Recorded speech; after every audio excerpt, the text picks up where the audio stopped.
A gravação começou agora, tá?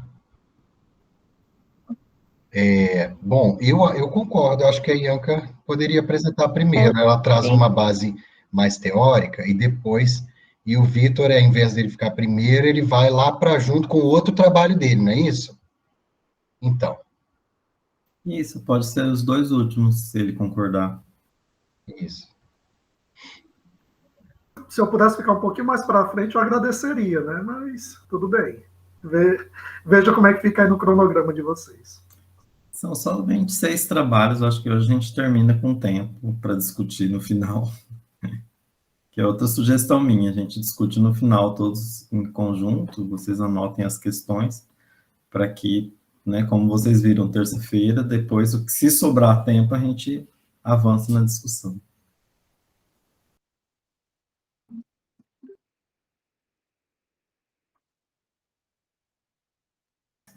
Pode ser assim? Eu não sei se a Ianca, para apresentar travada aqui no monitor. O Vitor poderia Elivelto, estar sendo tu vai o terceiro chamar os trabalho a trabalhos? apresentar. Sim. Sua conexão. Sim. Eu Sim, estão agradeço, ouvindo? se eu puder. Sua conexão está travando bastante, mas estamos te escutando bem.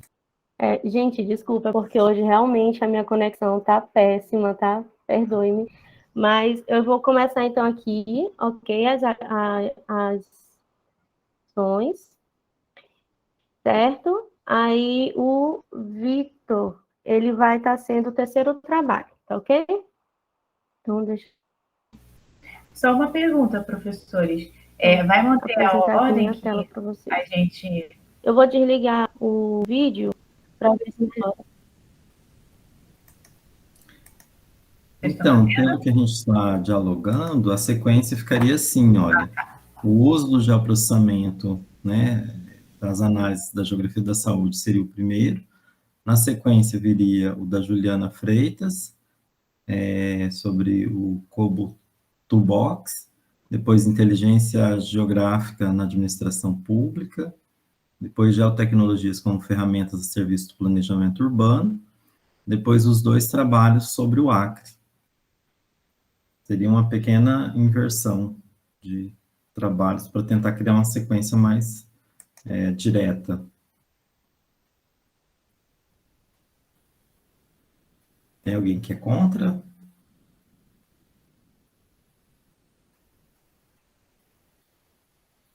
Então, a gente dá sequência. Ianca, quem marca o tempo? Eu estou aqui marcando o tempo, professor. Beleza. Agora, o teu áudio está bem fraquinho. Tá? Isso. Quando você estiver ajustado aí, por favor, fale mais próximo do microfone. Melhorou agora?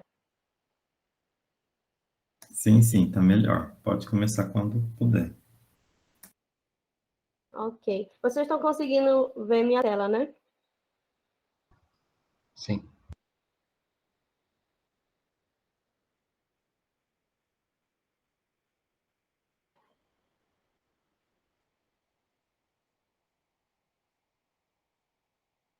Gente, então, boa tarde. Meu nome é Ianca, tá? Foi um trabalho que nós fizemos de cunho teórico-metodológico, sob a orientação da professora Zulimar Marita, é minha orientadora também no mestrado em Geografia na UFMA, certo?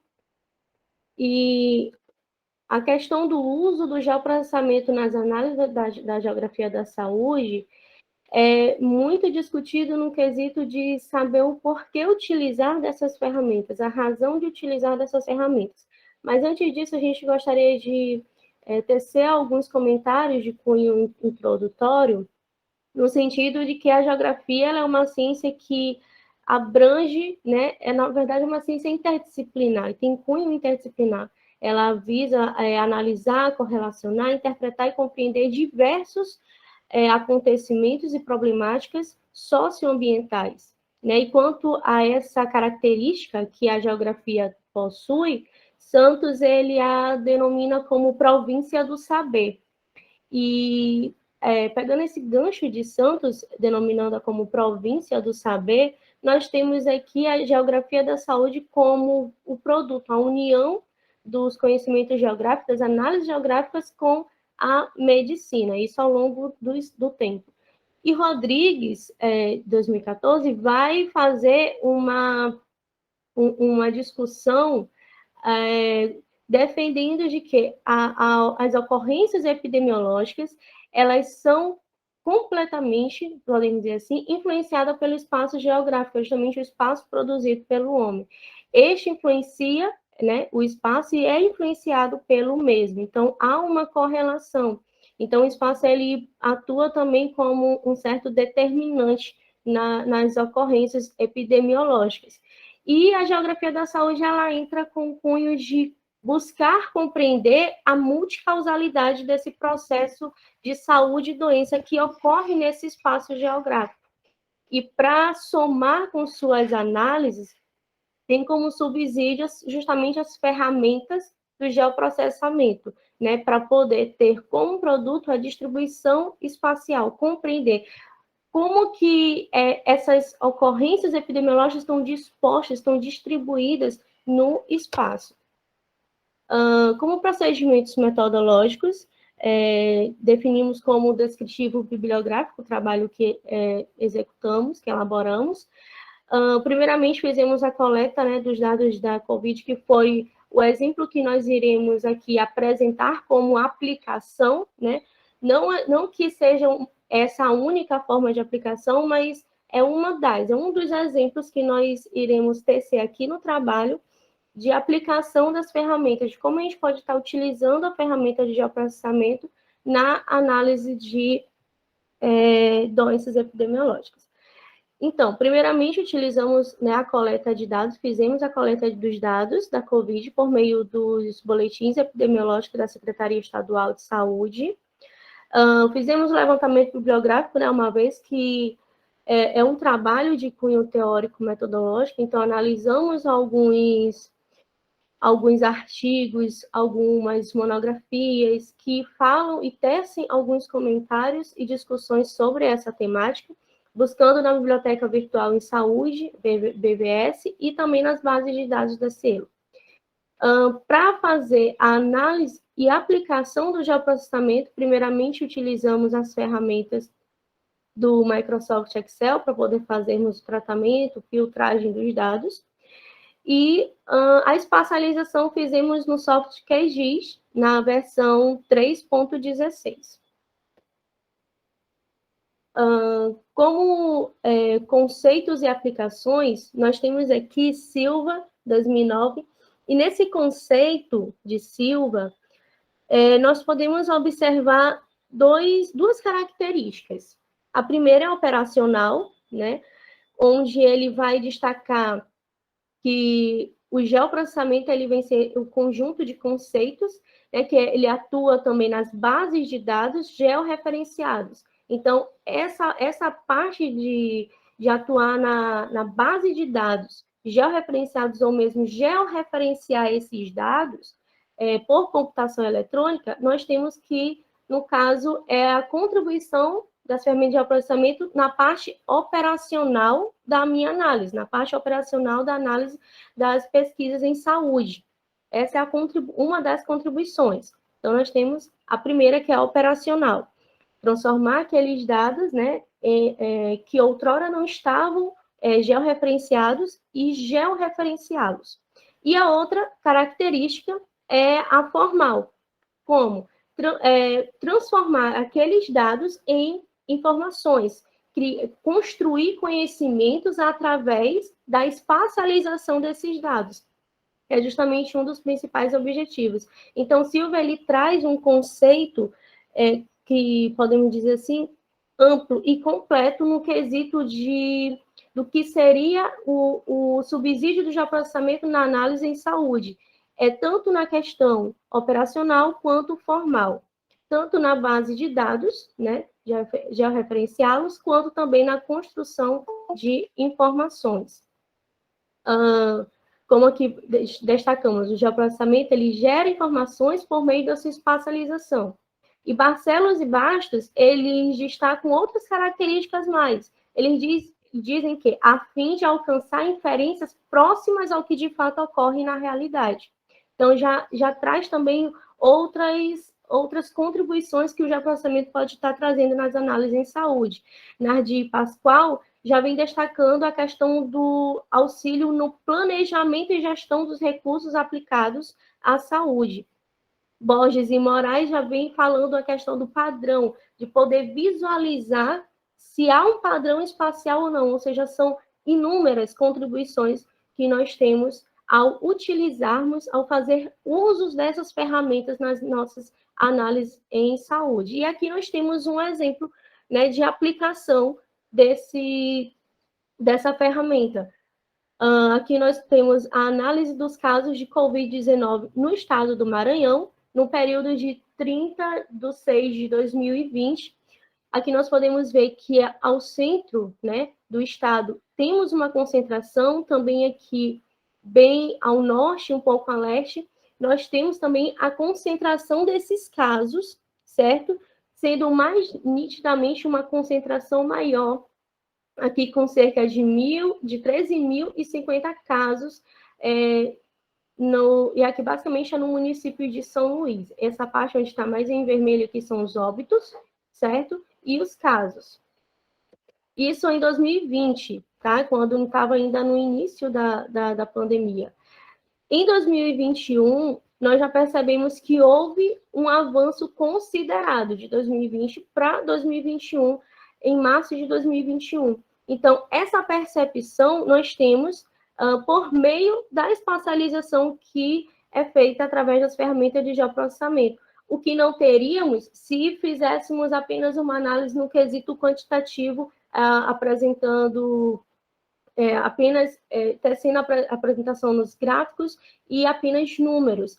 Mas a espacialização, ela nos traz essa visão, amplia, no caso, a nossa visão de análise quanto ao que de fato está ocorrendo na realidade, conforme Bastos e Barcelo falaram, que eu apresentei nos slides anteriores. E como os resultados e discussões dessa análise, nós temos que o avanço foi significativo em quase todo o território do estado do Maranhão, que foi possível observar um determinado padrão na distribuição dos casos, uma vez que vocês podem observar que na região central do estado, na região centro, norte e leste do estado, houve sim um padrão nessa espacialização e uma concentração.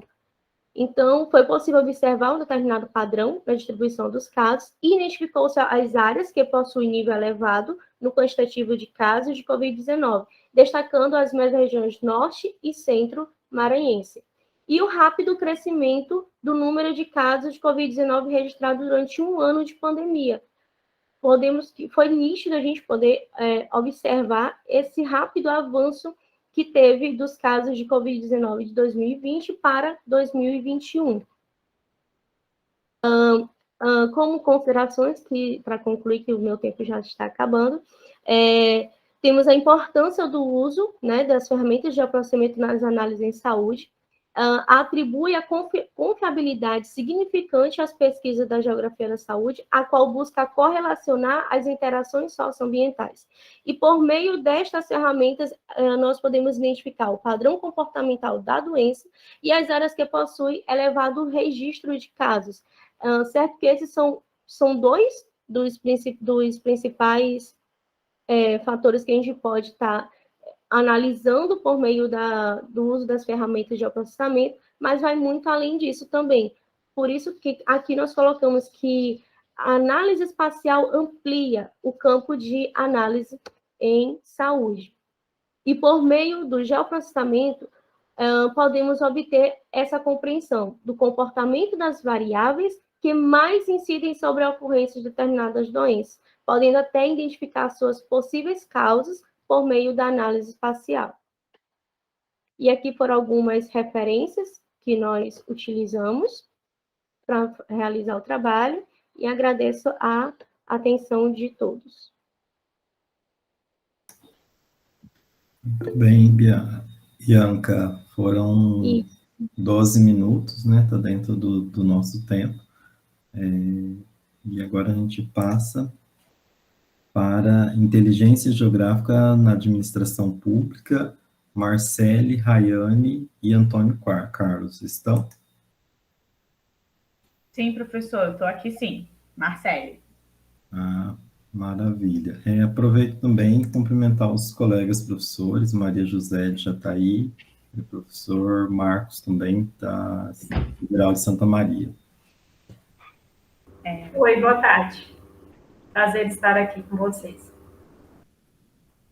Boa tarde. Pessoal, eu tenho 10 minutos para apresentar, é isso? 10 a 15 minutos.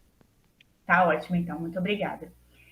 Primeiramente, eu gostaria só de saudar o professor Adeir. Eu tive a oportunidade de ter uma aula com ele, quando ele apresentou um pouco do SUS numa disciplina de graduação na UERJ, e eu era monitora da disciplina. Então, é muito bom rever o senhor, professor, e estou bastante honrada de estar podendo apresentar o nosso artigo aqui com o seu presente. É isso. Gratidão. O nosso trabalho é composto por 3 pessoas. Eu sou a Marcele, eu sou mestranda do programa de pós-graduação em Geografia na UERJ. A Rayane, ela é doutoranda do mesmo programa, e o Antônio Oscar é o nosso orientador, e ele é professor do Departamento de Geografia Física. Bom, o nosso trabalho ele foi mesmo uma compilação de informações que a gente levantou, tendo como escopo 2 municípios do estado do Rio de Janeiro, Niterói e Rio de Janeiro, e a gente escolheu esses 2 municípios por 2 motivos, né? O primeiro é que a minha dissertação de mestrado tem em Niterói a difusão espacial da Covid-19 como cerne da pesquisa, e o Rio de Janeiro em si, capital, é o escopo da área de estudo, de uma das áreas de estudos da Rayane, né? Ela vai trabalhar com arboviroses e região metropolitana. Então, além desses 2 motivos, a gente entendeu que, pela disponibilidade de dados e tal, seriam muito interessantes a gente trabalhar com esses 2 municípios, dentro da perspectiva da inteligência geográfica. Pode passar, por favor, Ianca. Bom, eu desenvolvi um sumário só para orientar mesmo a minha fala, a minha apresentação, e de maneira introdutória, eu quis... Pode passar também. Obrigada. De maneira introdutória, né, quase 2 anos de pandemia já instaurado, né, e a gente percebe que os estudos geográficos relacionados à Covid-19 são cada vez mais contundentes e prementes, né? Então, perceber que, em primeiro plano, a expansão da Covid está associada a uma transescalaridade, né? Todos sabem que a doença se iniciou em Wuhan, na China, né? E em poucos meses ela já praticamente tinha sido encontrada em todos os países do mundo.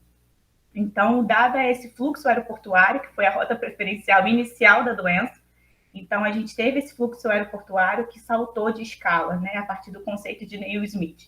Os saltos de escala iniciados em Wuhan, em Hubei, lá na China, foi para a Europa, e a partir da Europa se difundiu por todo o mundo, né, a partir da sua altíssima taxa de transmissibilidade. Isso quer dizer que o vírus ele vai ter preferencialmente a rota da mobilidade das pessoas, né? Então as pessoas se locomovem, têm os seus caminhos preferenciais, e esse é o caminho preferencial do vírus. E por conta disso, a Fiocruz destacou que as infraestruturas frágeis de governança, elas são percepções que são muito fortes no que diz respeito à mitigação da doença em si. Quando se percebe que países em desenvolvimento tratam a mitigação, a doença, de uma forma como países já desenvolvidos tratam de outra, é possível perceber que isso é muito notório, né? E conversa diretamente com o que Harvey dizia sobre a produção desigual do espaço. E, consequentemente, uma vez uma produção desigual, onde pessoas têm acesso a serviços de saúde de maneira mais contundente, certamente vai potencializar as desigualdades e legitimar as disparidades aos grupos vulneráveis. Aqui no Rio de Janeiro, aconteceu uma coisa muito intrigante, bem no início da pandemia, que o primeiro caso confirmado e óbito foi de uma empregada doméstica, e ela trabalhava em Miguel Pereira, que é uma área mais periférica ao centro, e ela morava em Miguel Pereira, e trabalhava na capital. Então, ela veio a óbito, foi a primeira pessoa a morrer, contabilizada, né? Então, assim, foi muito marcante para a gente, porque a gente entende que, a partir dessa disparidade de grupos vulneráveis, todos têm a propensão de se contaminar, mas, infelizmente, as pessoas que morrem são as pessoas com menos acesso, né? São as pessoas que não têm acesso aos equipamentos e aparelhos de saúde de maneira geral. E ainda mais potencializados da Covid-19, a higienização é muito mais importante, porque pessoas não têm acesso a encanamento, água potável para lavar as mãos, enfim, moram em aglomerados subnormais. Então, isso é muito, muito contundente no que diz respeito aos grupos vulneráveis. E dando um pouco mais de consistência ao trabalho, a gente percebeu que desde aquele painel desenvolvido pela Universidade Johns Hopkins, lá em parceria com a OMS, o primeiro dashboard e tal, esse dashboard inicial, ele foi o precursor de muitos outros, né? Diversos outros países fizeram seus dashboards, prefeituras e etc. Então, a gente percebeu que, uma vez instaurada, né, a internet não vai regredir. A gente entende que o teletrabalho, a telemedicina são proporcionadas pela facilidade que a globalização desenvolveu, tendo a internet como um produto.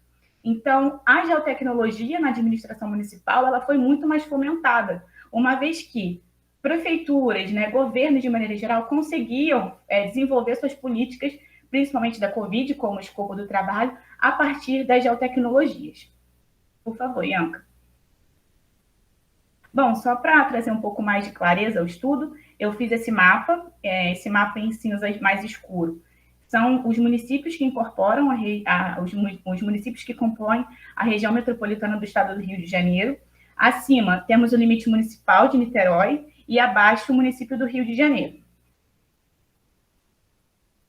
Bom, e aqui, contextualizando as características iniciais de cada área de estudo, ambas possuem 4 centralidades específicas, né? A centralidade que Niterói exerce foi que, no passado, ele já foi a antiga capital do estado, então isso garante ao município fluxos que são muito contundentes, encontrados até hoje, uma infraestrutura territorial bem desenvolvida. No que diz respeito à centralidade econômica, né? Ele é o 3º PIB do estado, pela questão de repasses de royalties do petróleo, etc., culminando com a mobilidade, ele tem uma infraestrutura viária muito forte, né? A presença da ponte Rio-Niterói, que foi construída na época da ditadura, tem a presença das estações de barca pelo sistema hidroviário, e, por fim, a Universidade Federal Fluminense, que é a UF, né? Um polo muito forte que se encontra em Niterói. Então, a produção de conhecimento científico de qualidade e fomentado pela prefeitura acontece muito. Assim, Niterói investe muito na UF, existem diversos projetos, né, de cooperação. E o Rio de Janeiro, ele é a capital do estado, né? Então a sua influência política em todo o estado é muito forte. Ele é o 1º PIB e a 2ª maior metrópole do Brasil, ficando atrás apenas de São Paulo. A sua mobilidade, né, diz respeito a uma rede consolidada, uma rede viária consolidada com rodovias, tem corredores expressos, que é o BRT, tem o VLT, e a presença dos aeroportos, né, o Santos Dumont e o Galeão. E, por fim, a sua centralidade científica está relacionada com a maior concentração de universidades públicas do estado. Bom, agora, entrando um pouco mais a fundo no que diz respeito ao uso da inteligência geográfica na administração pública, a gente elaborou alguns pareceres, né, algumas características. E a primeira delas foi o fato da Covid-19 ter sido mapeada a partir do georreferenciamento dessas informações, com a criação de painéis e dashboards. Então, esses 4 tópicos, eles são iguais para as 2 prefeituras, né? O primeiro foi o georreferenciamento dos casos confirmados e os óbitos por localidade, né? Seja por região administrativa, seja por bairro. O segundo, potencializou na assertividade das tomadas de decisão. O terceiro, as medidas direcionadas em áreas de maior contaminação e contágio. E, por fim, a transparência dos dados à população. Uma coisa que nós percebemos fazendo esse trabalho foi que outras prefeituras, quando não faziam uso desse georreferenciamento de casos e óbitos, etc., utilizavam boletins epidemiológicos, né? O boletim epidemiológico ele não é tão palatável, né? Tão acessível para outras pessoas, né? Para pessoas que fogem do contexto de saúde ou até mesmo os acadêmicos. Então, a população não tinha muito acesso, a não ser o que se passava pela televisão, uma questão de mídia social, enfim. E o que acontece? Com essa disponibilização dos painéis, houve uma transparência dos dados muito forte para a população. Então, quando você espacializa uma informação, a população tem acesso de forma pública, traz uma percepção maior do seu território, enfim, isso foi muito importante. Bom, essas foram algumas medidas que a gente selecionou, ainda lá no outro. Isso, obrigada. Essas foram algumas medidas que a gente selecionou que os 2 municípios tiveram, né, a partir de uma metodologia de leitura das bases legais, dos decretos, etc., onde o Rio de Janeiro e Niterói, eles trouxeram transporte, serviço, trabalho e educação como vias, né, para combater as pessoas que precisavam sair. Então, Houve a restrição de mobilidade urbana, restringindo apenas para profissionais da saúde e segurança. O serviço prioritário, ele só podia funcionar como serviços essenciais, a implementação do teletrabalho e o sistema híbrido na educação. Pode passar, por favor. Obrigada. Então, esse é um print do painel desenvolvido pela Prefeitura do Rio, e esse painel a gente consegue perceber, o número de casos e óbitos, o estágio de vacinação, né, o percentual de pessoas que já tomaram a primeira, tomaram a segunda dose, o índice de casos graves, e muito interessante é a avaliação de risco a partir de região administrativa. Então, esse mapa, que está todo pintado em vermelho, ele, naquele momento que eu fiz o print, ele encontrava alto risco de contaminação à Covid-19 em todas as regiões administrativas do município do Rio. Isso é muito importante, principalmente para a população ter acesso a essa informação e até mesmo para a gestão, né, conseguir mitigar e fomentar e desenvolver políticas que configurem todas as regiões. Pode passar? Esse é um print do painel que foi desenvolvido pela Prefeitura de Niterói, onde é possível perceber e analisar o número de casos e óbitos por semana epidemiológica, o estágio de vacinação, assim como a Prefeitura do Rio, o índice de isolamento social. Esse isolamento social foi um projeto que a Prefeitura de Niterói, em parceria com 2 empresas privadas, a Inloco e a BR Telecom, eles mapeavam o deslocamento das pessoas a partir da triangulação dos telefones que utilizavam apps, né? Por exemplo, Banco do Brasil, Bradesco, aplicativo de comida, como iFood, claro que preservava, né, a questão da escala do indivíduo, a gente recebia os dados brutos, e só para ter essa percepção de qual é o índice do isolamento social do município.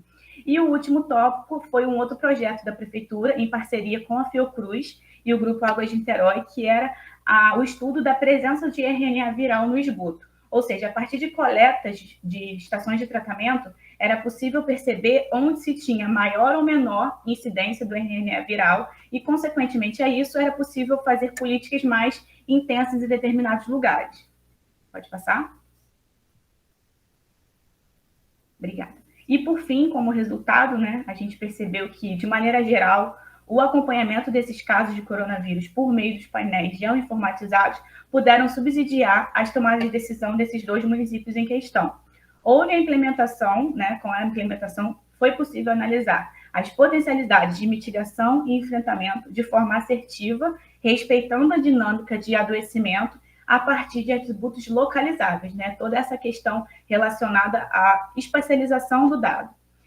Houve a transparência da informação dos dados e potencializou, consequentemente, a conscientização da população e, consequentemente, os acessos. E, por fim, a gente percebeu que outros municípios, né, como utilizavam os boletins epidemiológicos, não eram tão palatáveis. O desenvolvimento e a mitigação da doença, ele foi um pouco diminuído, né, porque se você não consegue mapear efetivamente, não necessariamente as suas medidas vão ser assertivas. Se você acha que o território ele é homogêneo e entrega medidas para todo ele de forma igual, ou preferencia um determinado lugar em detrimento de outro, enfim, a gente viu que com os painéis, os 2 painéis dos municípios, foi possível mapear medidas que fossem assertivas e que respondessem a perguntas, né, que dado lugar conseguiria fazer. Enfim, de maneira geral, a discussão, ela, claro, não vai se escapar, não acaba, né, nesse artigo, até porque a gente ainda tem uma pandemia em curso, mas a partir dele é possível fazer alguns desdobramentos futuros e abrir um leque, né, de possibilidades voltadas à temática, tendo as geotecnologias na administração pública um escopo muito contundente no escopo da saúde pública, né, como a própria Ianca falou no seu trabalho. A gente entender que o geoprocessamento e a saúde, eles são completamente homogêneos, né, eles conversam entre si. E é isso. Os próximos slides são os meus agradecimentos. Eu agradeço ao UERJ, ao programa CAPES, ao LISA, ao qual faço parte, o programa e as minhas referências. Obrigada, pessoal. Muito bem, Marcele e os demais autores, Rayane e Antônio Carlos, no tempo certinho. E, Ianca, você segue chamando o Elivelton?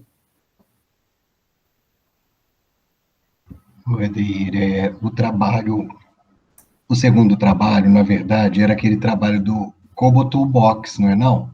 Esse da Juliana Freitas, Peço ela tá aí. desculpa às autoras, Da Juliana Freitas. por conta da minha tabela, o segundo, eu chamei o que estava segundo e não tinha feito aquela inversão do trabalho da Ianca. Imagina, então, Tem tá bom. problema não. Então, tudo bem para vocês, né, Juliana? Então, o trabalho é a utilização do Kobo Toolbox para caracterização das unidades de saúde, né, da rede municipal de Jataí, Goiás, em 2020. Pode começar a apresentação. Boa tarde a todos e a todas, né? Como os professores já falaram, meu nome é Juliana. Eu, juntamente com os professores Maria José Rodrigues e Márcio Rodrigues Silva, elaboramos esse artigo para uma disciplina que foi ofertada no programa de pós-graduação em Geografia da UFJ, né? Universidade Federal de Jataí, antigamente UFG, né? Para uma disciplina no finalzinho de 2019. Então, a gente teve como intuito analisar essa ferramenta para analisar os estabelecimentos de saúde. Pode passar, Ianca, por favor. A gente sabe que é muito importante a gente dar prioridade para os estabelecimentos de saúde, principalmente as unidades básicas de saúde, como porta de entrada para os usuários. Mas isso é complicado se o usuário ele não sabe onde que está a sua unidade, nem o que aquela unidade oferta. E para a gente saber quais são essas unidades, o que tem nelas, é importante que a gente faça pesquisas, né, pesquisas de campo, e aí essas pesquisas elas são facilitadas na medida que a gente tem ferramentas que possam contribuir para a coleta e análises. Porque muitas das vezes o pesquisador ele se encontra dificuldades para essas pesquisas de campo, porque além da coleta, depois ele tem que fazer a tabulação, tem que fazer a análise, e isso demanda um certo tempo. Então, algumas ferramentas, elas vêm para facilitar a vida do pesquisador quando no desenvolvimento dos seus trabalhos. Então, assim, com o objetivo de caracterizar o estabelecimento público de saúde da cidade de Jataí, Goiás, a gente utilizou o sistema Kobo Toolbox, testando dessa forma as ferramentas que ele possui para as pesquisas e em que isso ia facilitar, auxiliar na área da saúde também. Pode passar, por favor. Como área de estudo, a gente utilizou a cidade de Jataí, Goiás, o perímetro urbano da cidade. A gente fez essa análise dos estabelecimentos municipais de saúde no perímetro no ano de 2019. E para a caracterização das unidades, a gente utilizou relatórios da Secretaria Municipal de Saúde, porque como era para uma disciplina, a gente não tinha aquele tempo para passar pelo comitê de ética, para fazer questionários, para fazer entrevistas. Seria o ideal, visto que a ferramenta ela é propícia para isso. Mas, assim, como a gente não tinha esse tempo, a gente utilizou relatórios já disponibilizados pela Secretaria Municipal de Saúde. E a gente utilizou 2 softwares, que é o Kobo Toolbox e o Freeplane. Pode passar, por favor. Aqui tem uma foto, um print, na verdade, da tela do Freeplane, que é um organograma. Assim, a letra fica pequena, porque como eu queria colocar assim, um panorama geral, é só para ter uma ideia do que essa ferramenta ela pode fazer. Isso aqui é um organograma que a gente faz anterior ao questionário do Kobo Toolbox. Porque aqui o pesquisador ele tem uma visão geral do que ele vai precisar inserir no sistema. Então, aqui, qual que era o meu intuito nesse primeiro quadrinho aqui do lado esquerdo? Especialização das unidades de saúde. E aí, então, eu tinha duas vertentes, a caracterização e observações gerais. Aí, dentro da caracterização, eu tinha o tipo. Então, se era um UBS, hospital, ou se era uma UPA. E aí, então, dentro de cada estabelecimento, eu tinha um certo tipo de questionamento. Porque tem um questionamento que não serve para hospital, que também não serve para UPA. Então, a partir desse organograma, você já vai conseguindo destrinchar e saber que questionamento que você vai inserir no próximo software, que é o Kobo Toolbox. Pode passar. Mas o que é o Kubuntu Box? De acordo com o Silva, o Kubuntu Box é um software que permite a coleta de dados, análise e georreferenciamento com vistas a subsidiar a tomada de decisões nas mais diversas áreas. Aí, esse software ele permite a estruturação de gráfico, tabela, relatório, mapa, e isso você pode baixar e gerar arquivos diferentes que podem ser utilizados também em outros sistemas. E ele permite a criação de questionários, e esses questionários eles podem ser aplicados offline também, não precisa da pessoa tá com acesso à internet no momento para ela estar utilizando esse questionário. Esse Kubuntu Box, ele foi desenvolvido para ser utilizado em desastres, enchentes, porque daí a pessoa tem como ter uma resposta rápida àquela situação, para que o poder público, os governantes, ou então quem esteja à frente daquelas ações, eles possam ter uma tomada de decisão mais rápida. Por isso que ele é desenvolvido para ser utilizado offline, porque dependendo do desastre, você não tem acesso à internet. Então, por isso que ele tem essa facilidade de offline. Ele tem aplicativos para Android e não tem para iPhone. Para iPhone, a pessoa ela tem que fazer o questionário no escritório, seja no computador ou na própria internet, no site do Kubuntu Box. Ela disponibiliza aquele questionário quando ele fica pronto, e aí a pessoa vai a campo, preenche os dados, depois, quando ela tem acesso à internet, ela envia, e aí a pessoa pode tabular esses dados e verificar o que ela coletou. Pode passar, por favor, Ian. Aqui é um print da tela do site do Kubuntu Box, e lá você clica em SIGAP, e aí lá embaixo da página vai ter esse campo, né, create a nova conta, tipo, criar uma nova conta, e aí a gente que é pesquisador vai usar esse campo, né, que é os de pesquisadores e demais pesquisas. Os outros é para organizações humanitárias nesses casos de desastre. Pode passar. Quando você abre o Kubuntu Box, ele vai ter uma tela parecida com qualquer um desses aplicativos que a gente utiliza mesmo. Então, assim, é uma interface bem amigável e é bem fácil de utilizar. Para a gente criar as perguntas, baseado naquele organograma que foi feito no Freeplane, a gente vai clicar em uma dessas opções aqui que está disponível, decimal, ponto, linha, área, dependendo da resposta que a gente quer àquele questionamento ou àquela afirmação. Então, se, por exemplo, eu vou perguntar assim, qual que é o seu nome? Qual que é o nome da unidade, por exemplo? Aí, então, a resposta ela vai ser em texto. Então, eu clicaria nessa opção ABC, que tem texto, nessa terceira coluna, porque a resposta que eu teria seria em texto.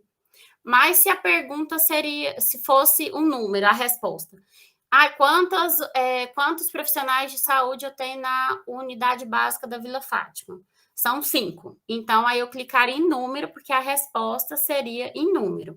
Então, essas informações são os tipos, né, das respostas que eu vou ter baseado na pergunta que eu elaborei primeiramente no Freeplane. Pode passar. E aqui é um exemplo de como o questionário fica depois que a gente insere essas informações, a gente insere uma por uma. E aí, esse aqui é uma telinha, eu tirei o print do computador, mas fica da mesma forma pelo celular também.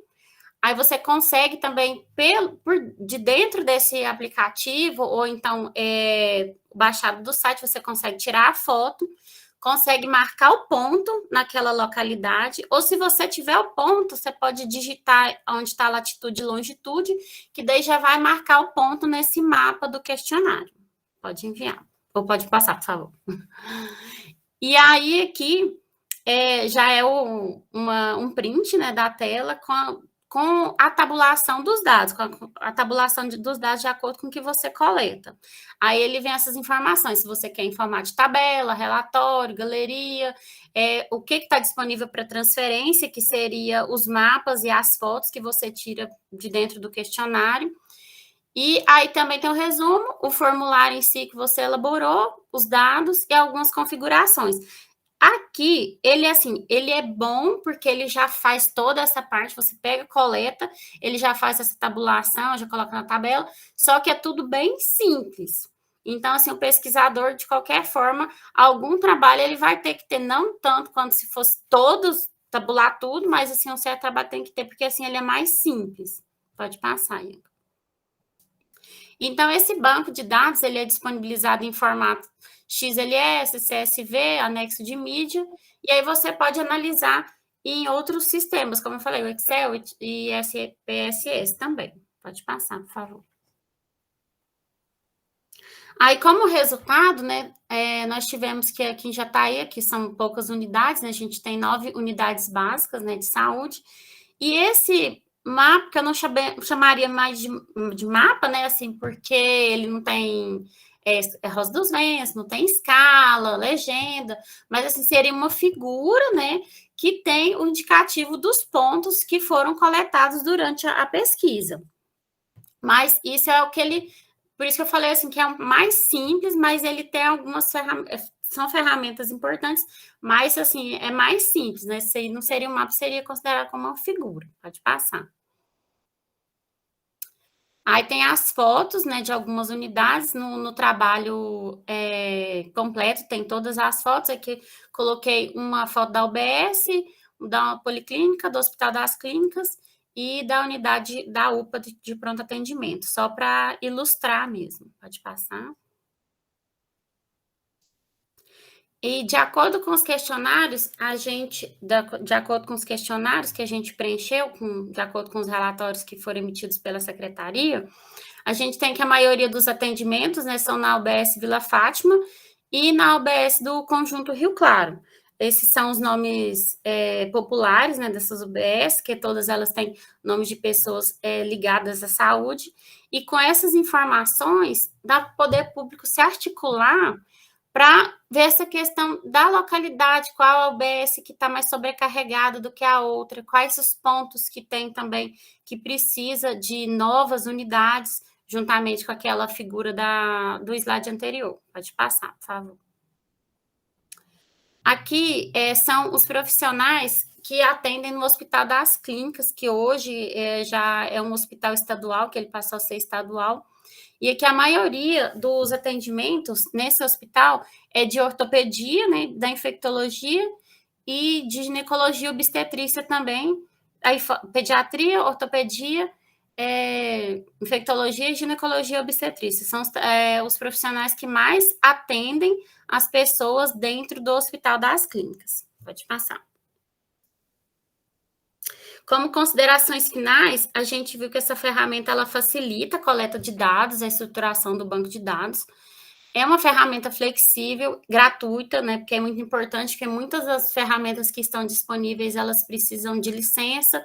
Essas licenças não são baratas, né? Até esses dias atrás, eu não sei como é que está no laboratório, mas a gente estava sem licença do ArcGIS, eu nem sei como é que está agora. Então, assim, se for uma coisa rápida, de resposta rápida, que a gente precisa de uma análise, assim, geral, é uma ferramenta importante, que ela se mostrou importante para os trabalhos de campo. E, geograficamente, o que a gente tem? Que as unidades de saúde estão localizadas em pontos estratégicos da cidade, porém, existe uma demanda por mais estabelecimento aqui no município de Jataí. Pode passar, por favor. Aqui são algumas das referências, no trabalho completo a gente tem todas, pode passar. E para quem tiver interesse, nosso trabalho está nas páginas 269 a 287 dos anais. Muito obrigada, boa tarde.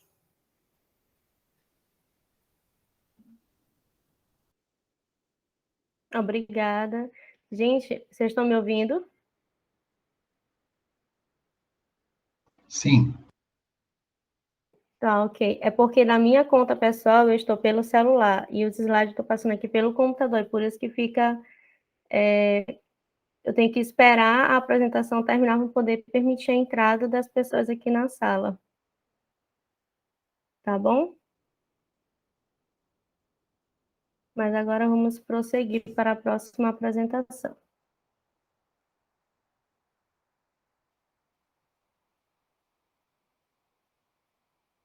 Essa aqui é do Adriano. Adriano, tu vais projetar a tua? Isso, boa tarde. Eu gostaria de Ok. projetar, que aí eu habilito a ponteira aqui, aí fica melhor para mim explanar.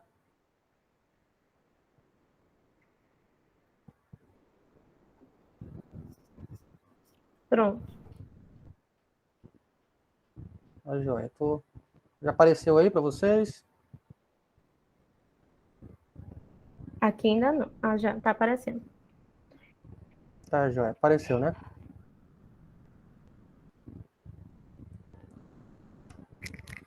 Boa tarde. Todos conseguem ver perfeitamente? Sim. Sim. Tudo bem. Vou começar. Então, boa tarde a todos. Me chamo Adriano Luciano da Silva. Sou mestrando do programa de pós-graduação em Geografia da Universidade Federal de Roraima, né? Esse trabalho foi intitulado Geotecnologias como ferramenta a serviço do planejamento urbano. Uma análise para implantação de UBS no município de Boa Vista, Roraima, foi desenvolvido no decorrer dos anos de 2019 e 2020, em colaboração com Nixon Dias de Oliveira, e é mestre, também professor na universidade, na referida universidade, e Elton Carlos de Oliveira Borges, que foi o orientador desse trabalho, né? Professor doutor da referida universidade. Então, para que a gente comece uma discussão referente a essas geotecnologias como ferramenta no planejamento urbano, é necessário entender esse planejamento e a atenção à saúde, né? O determinado modelo de gestão de assistência à saúde coletiva, e como que esse planejamento está relacionado aos processos urbanos, né? Quando se trata de uma conjuntura urbana, né? Numa perspectiva urbana. Então, também discussões relacionadas aos processos agregatórios associados aos desarranjos urbanos colaboram, né, para que a gente possa se discutir esse planejamento e essa atenção básica, né, essa atenção à saúde, né, em determinadas áreas, né. Então, a realidade da cidade de Boa Vista, capital do estado de Roraima, é uma realidade bastante diversificada, tendo em vista que áreas que demandam maior assistencialismo, né, não tem referida ação governamental, né, por parte do poder público para essa intervenção, né, no caso. E aí eu trouxe aqui de imediato um mapa de localização elaborado para que o espectador possa se situar de onde nós estamos falando, né, que é o município de Boa Vista, capital do estado de Roraima, né, situado no extremo norte do Brasil.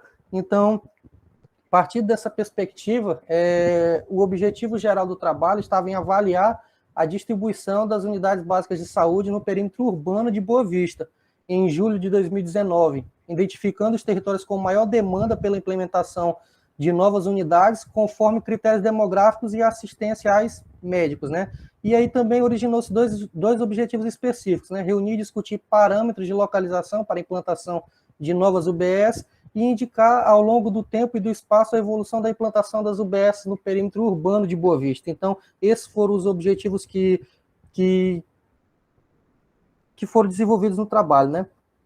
Então, partindo dessa perspectiva, a metodologia abordada nessa pesquisa está centrada numa pesquisa geográfica, né, descritiva, que visa descrever os fenômenos que ocorrem no perímetro urbano dessa região, analítica e propositiva, baseada em dados quantitativos, dados esses que foram oriundos do Censo Demográfico de 2010, do Sistema Trata Brasil, DataSUS, e também tratados e utilizados através do Microsoft Excel, do ArcGIS, para confecção de mapas, né, revisão da literatura também, utilizando autores renomados para poder corroborar no processo de entendimento desses conceitos, né, e visitas aos estabelecimentos de assistência básica de saúde na cidade de Boa Vista, para que possa-se ter uma maior concretização dos objetivos e para que a gente possa visualizar de forma mais categórica de que forma que ocorrem essas espacializações, né? Porque não basta apenas analisar os dados atrás de um computador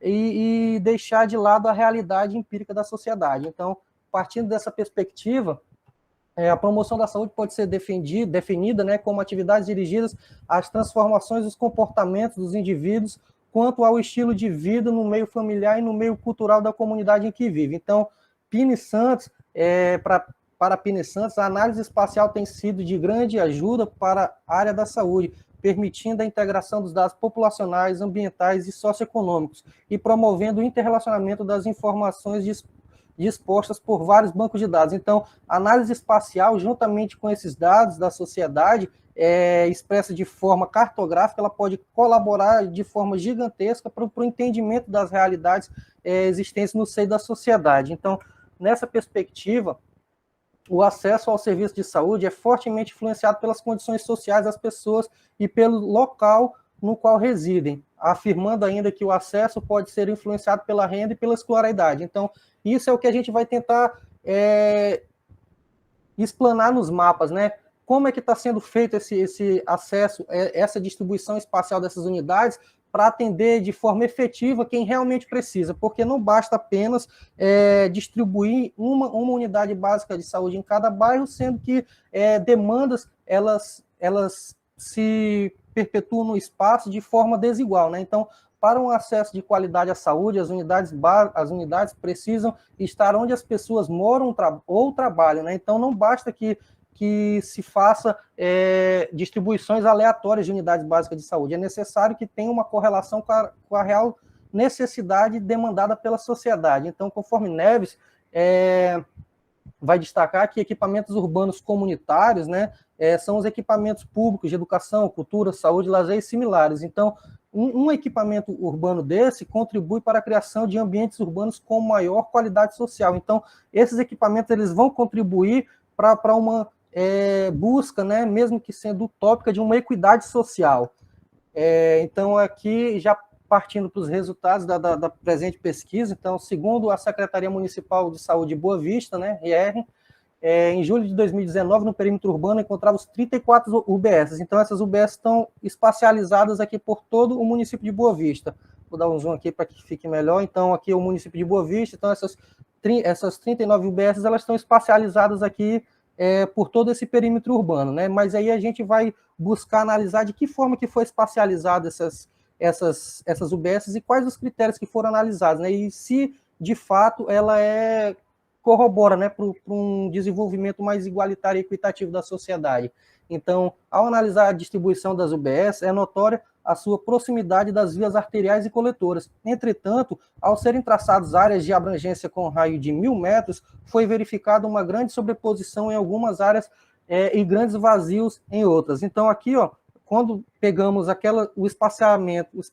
espacialização das unidades básicas de saúde e traçamos um raio de sobreposição aqui de 1.000 metros, a gente pode observar que tem unidades básicas de saúde que elas estão totalmente sobrepostas e outras áreas aqui, ó, que necessitam de demanda, como esses exemplos aqui que eu estou passando o ponteiro, estão sem assistencialismo, né? Então, quais esses critérios que estão sendo abordados, né, pelo poder público para inserir essas unidades básicas de saúde? Então, tendo em vista isso, aqui nós traçamos a espacialização da população com idade inferior a 5 anos e superior a 60 anos, que, em tese, são as pessoas que mais demandam de assistencialismo, né, nesse quesito. Então, aqui fizemos esse produto cartográfico aqui, com áreas que necessitam tem poucas pessoas, né, com essa idade, outras áreas que se nota uma grande quantidade de pessoas com idade inferior a 5 anos ou superior a 60 anos. Esses marrons aqui são as variáveis analisadas pelos setores censitários, que apontam grande percentual de pessoas com essas idades, né, nessas áreas vermelho. Então, quanto mais próximo aqui do marrom, né, sair de amarelo, laranja, vermelho e marrom, mais acentuado é esse índice, né?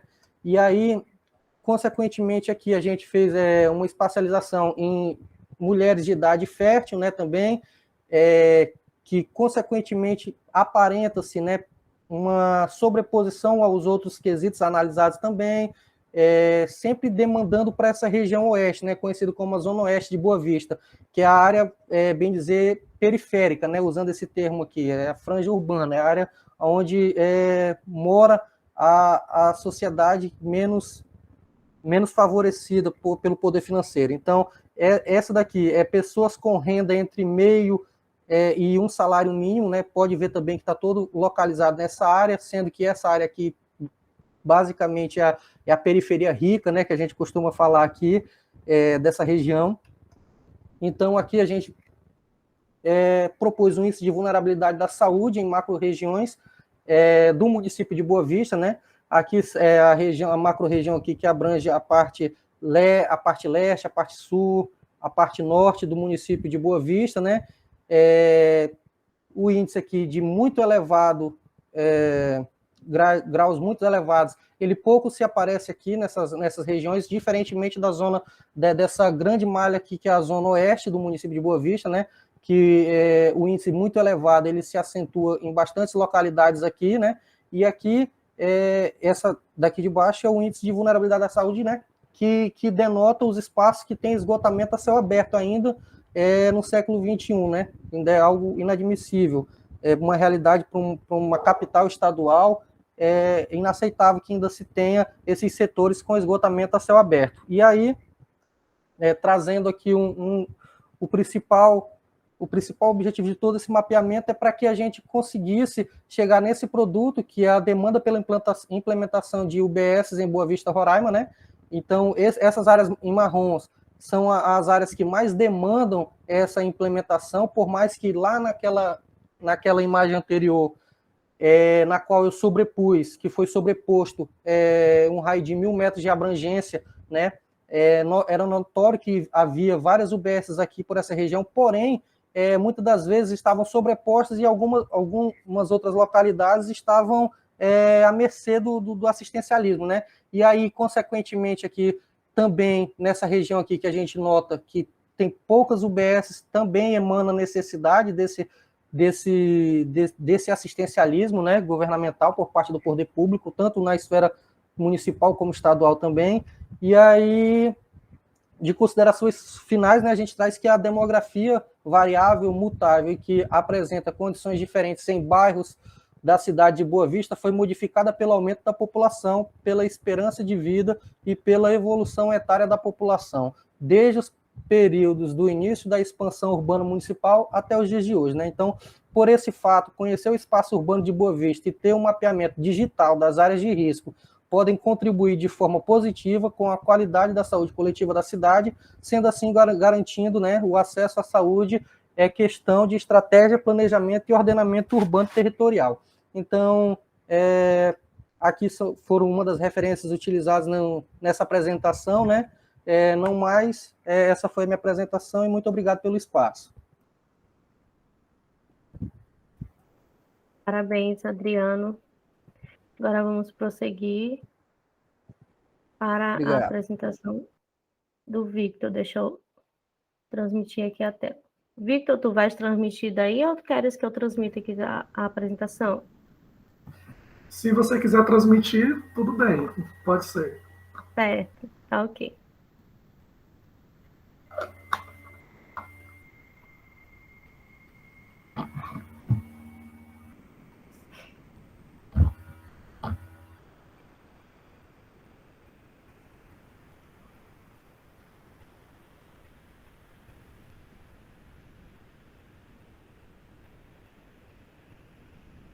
Já estão conseguindo ver? Sim, estou conseguindo. Pronto. Boa tarde a todos. Meu nome é Vitor Bento. Eu sou professor da Universidade Federal do Acre e desenvolvi esse trabalho em conjunto com minha orientanda, a Juliana Dente, que por alguns motivos não pôde apresentar o trabalho, e aí eu vou apresentar nossos dois trabalhos. Esse primeiro é sobre as desigualdades socioespaciais do serviço de saúde nos municípios acreanos. Então, ele já tem uma escala mais interurbana, né? O outro, que é o do Bosque, a Centralidade de Saúde do Bosque, ele já tem uma escala intraurbana. O objetivo desse nosso trabalho é compreender e analisar as desigualdades socioespaciais dos serviços de saúde nos municípios acreanos, tendo em vista a disponibilidade de estabelecimentos nos mais diversos graus de complexidade, né? Identificar os estabelecimentos de alta, média e baixa complexidade, a sua distribuição a nível dos municípios, A presença de leitos ambulatoriais e de internação, quantitativo de médicos e de equipamentos de saúde, e também fizemos uma análise das taxas de mortalidade geral e mortalidade infantil.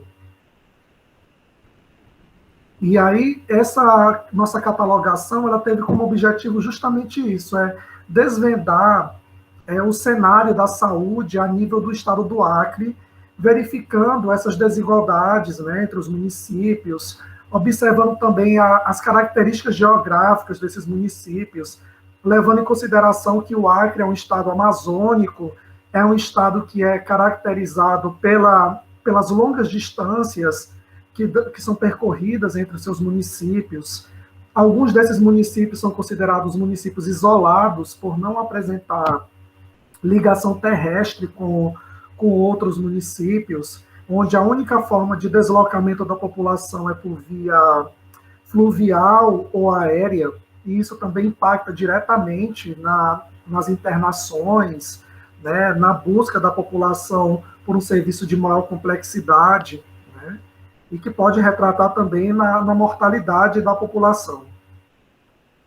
Como metodologia, nós fizemos uma revisão bibliográfica, né, sobre os temas relacionados à saúde, né, coleta de indicadores no DataSUS e no IBGE, né, a partir do Cadastro Nacional dos Estabelecimentos de Saúde e das estatísticas, né, de morbidade, de mortalidade, informações do IBGE também referentes à saúde. Fizemos o tratamento dos dados no programa Excel, né, fazendo algumas análises estatísticas, como, por exemplo, leitos para cada 1.000 habitantes. Então, fizemos o cruzamento das informações referentes à população estimada daquele município para o ano da coleta, que no caso aqui a gente escolheu o ano de... Algumas informações foram de 2019, outras de 2020. E fizemos aí a relação, né, de quantidade de leitos por habitantes, a relação de quantidade de equipamentos por habitante. Fizemos o mapeamento no QuantoGIS, mapeamento temático para a produção cartográfica, e depois uma análise espacial desses resultados mapeados. Então, como eu falei para vocês, o estado do Acre, ele tem... a saúde aqui no estado do Acre, ela passou por uma trajetória bem complexa, né? Primeiro porque o estado do Acre ele era um território nacional, né, que foi elevado à categoria de estado na década de 60, e as instalações sanitárias, né, hospitais, eles foram sendo, de uma certa forma, improvisados ao longo da sua história, né?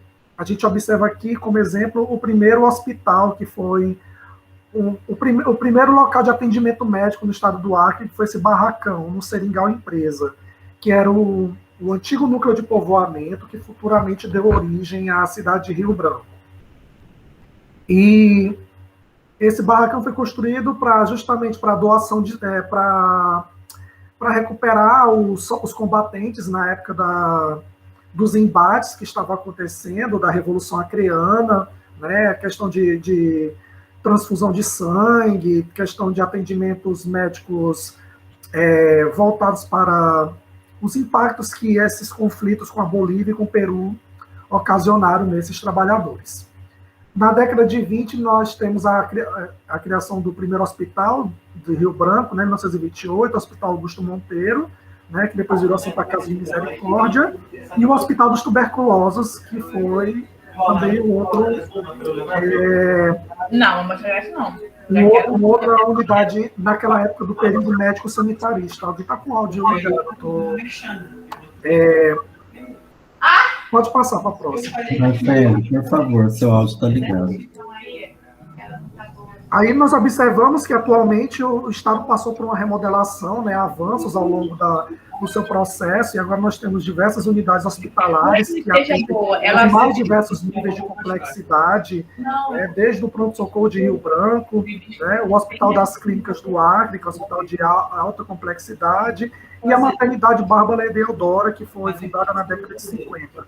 Mas nós observamos que a maioria dos grandes equipamentos de saúde estão concentrados na capital mesmo, em Rio Branco, e em Cruzeiro do Sul, que seria o principal município da mesorregião do Vale do Juruá, né, que funciona como o município polo para a sua região intermediária de influência geográfica.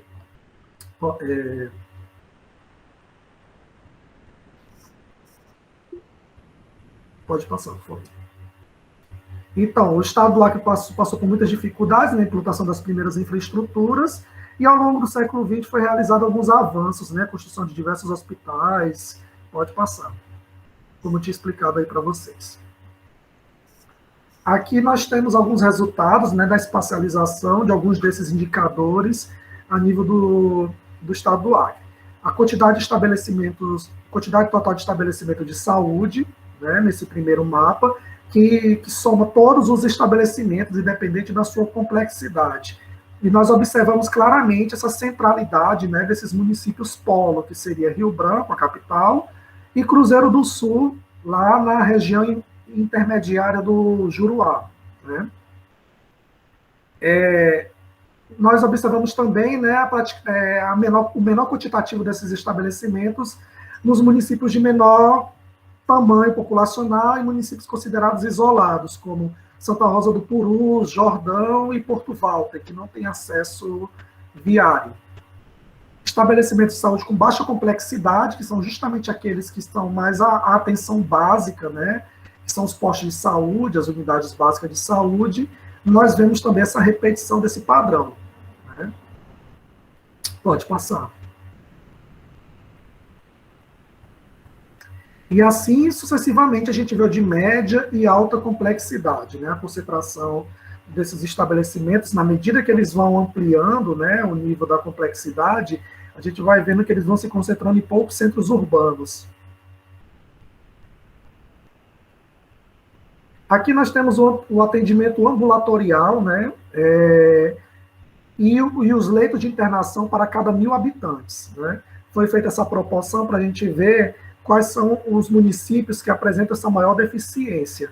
Porque, por exemplo, o município pode ter 10.000 habitantes e ter 2 leitos, ou seja, ele está numa situação mais vantajosa do que um município de 50.000 habitantes que tenha uma proporção um pouco maior de leitos, né, se a gente for fazer aí a relação proporcional.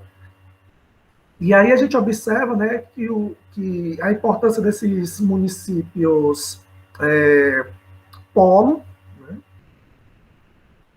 A gente vê que, no caso do atendimento ambulatorial, a quantidade de população, ela meio que mascara essas informações, né? Rio Branco tem 400.000 habitantes, mas ele aparece aí com um atendimento ambulatorial bem menor do que alguns outros municípios pequenos, né? Já na questão dos leitos de internação, a gente verifica que essa relação de população, né, de importância do município, ele acaba se sobressaindo, né? E a gente vê que os municípios de Rio Branco, Sena Madureira, que é o município polo da sua microrregião também, e Cruzeiro do Sul se destacam aí na quantidade de leitos por habitante. Pode passar. E aqui as taxas de mortalidade, né? A gente observa a taxa de mortalidade geral, né? A proporção aí para a taxa de mortalidade da população geral por município e a taxa de mortalidade infantil. E a gente vê aí essa correlação da taxa de mortalidade infantil com o baixo atendimento, né, da média e da alta complexidade, principalmente nos municípios de Santa Rosa do Purus e Marechal Tamaturgo, que são municípios isolados, né, sem acesso a um atendimento de maior complexidade. O município de Manoel Urbano também, que não tem unidade de saúde de alta complexidade, né? Então a gente vê que tem uma correlação aí com a taxa de mortalidade infantil. Pode passar. Então, a prestação, como considerações finais, afirmamos que a prestação de serviço de saúde no Acre passou por grandes dificuldades na implantação, dadas as dificuldades de conexão desse estado com o restante do país, e pela escassez de equipamentos e profissionais especializados no tratamento de diversas enfermidades. Mesmo com avanços, a geografia da saúde acreana reflete essas disparidades entre os seus municípios, tanto pelos problemas do atendimento médico hospitalar, que é deficiente e desigualmente distribuído. E aí encerro essa primeira apresentação. A intenção é ampliar, fazer um banco de dados mais aprofundados, inclusive com as enfermidades, né, observar a espacialização de casos de dengue, de malária,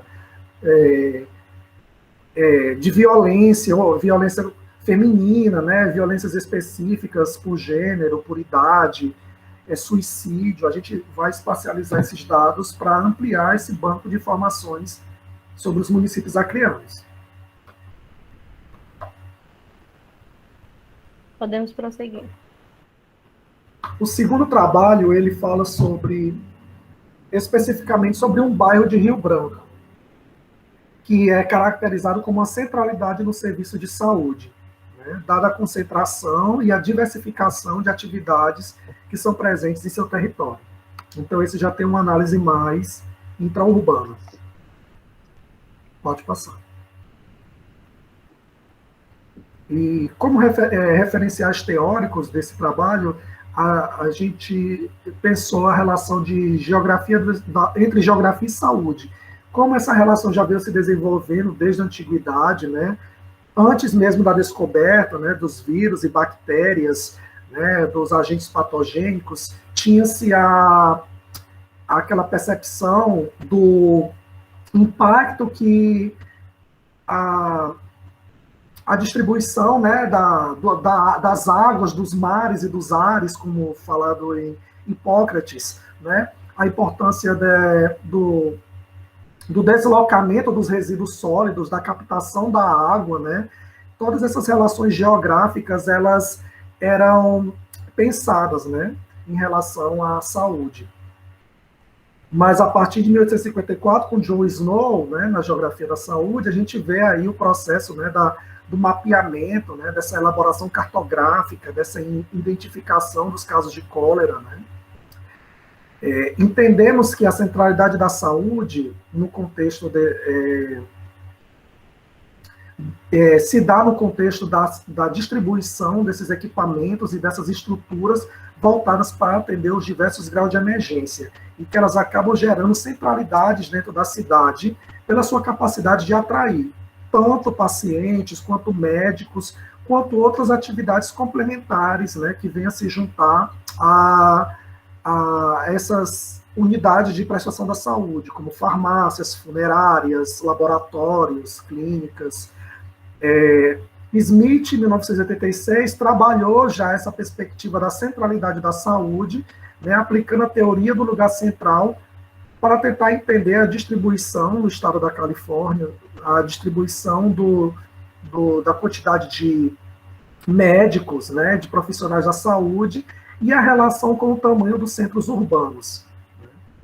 Também entendemos que a concentração dos estabelecimentos da saúde, ela gera um processo de coesão espacial, conforme visto na obra O Espaço Urbano, de Roberto Lobato Corrêa, né, que equipamentos de saúde tendem a atrair outros equipamentos complementares, né, estabelecimentos complementares.